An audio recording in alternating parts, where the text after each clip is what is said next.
খোয়াই দশরথ দেব Memorial কলেজে NSS ইউনিটের উদ্যোগে একটি রক্তদান শিবিরের আয়োজন করা হয়। এই শিবিরে উপস্থিত ছিলেন খোয়াই জেলা সভাপতি অপর্ণা সিংহ রায়, খোয়াই ডিডিএম কলেজ প্রিন্সিপাল সহ অন্যান্যরা।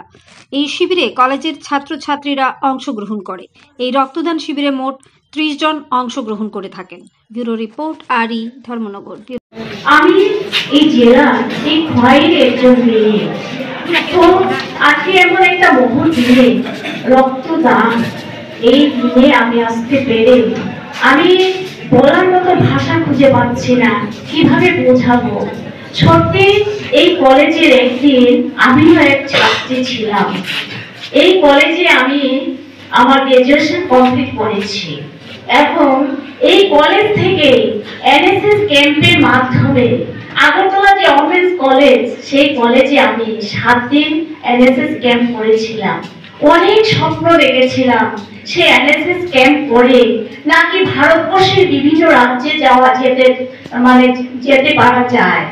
অনেক স্বপ্ন, অনেক আশা, অনেক কিছু, কিন্তু সবাই তো সব দিকে যেতে পারে না। আমার ভাগ্য আমাকে এমন একটা জায়গা নিয়ে এসেছে যে আজকে আমি এখানে দাঁড়িয়ে বসা সমস্ত গুণীজনদের কাছে এই কলেজের একজন প্রাক্তন ছাত্রী হিসাবে আজকে ওনাদের সঙ্গে আমি বসছি। এই জন্য আজকে আমার অনেক গর্ব। আর উদ্বোধনের দিনও আমাকে আসার জন্য প্রিন্সিপাল মহাশয় বলেছিলেন, চিঠি দিয়েছিলেন। আমি আসতে পারিনি, সরকারি কাজে আমি মহারাষ্ট্রের পুনে, মুম্বাই আমি ছিলাম, তো আমি আসতে পারিনি। আজকে আসলাম। তো প্রত্যেকজন ছাত্র ছাত্রীর উদ্দেশ্যে আমি বলবো যে রক্তদান মহৎ দান, রক্তদান জীবন দান। আমরা ছোটবেলা থেকে শিখে এসেছি, আমাদের মা বাবা সেগুলো আমাদের শিখিয়েছে। আমরা বই পুস্তকে পড়েছি যে জীবনদান, রক্তদান, রক্তদানের মাধ্যমে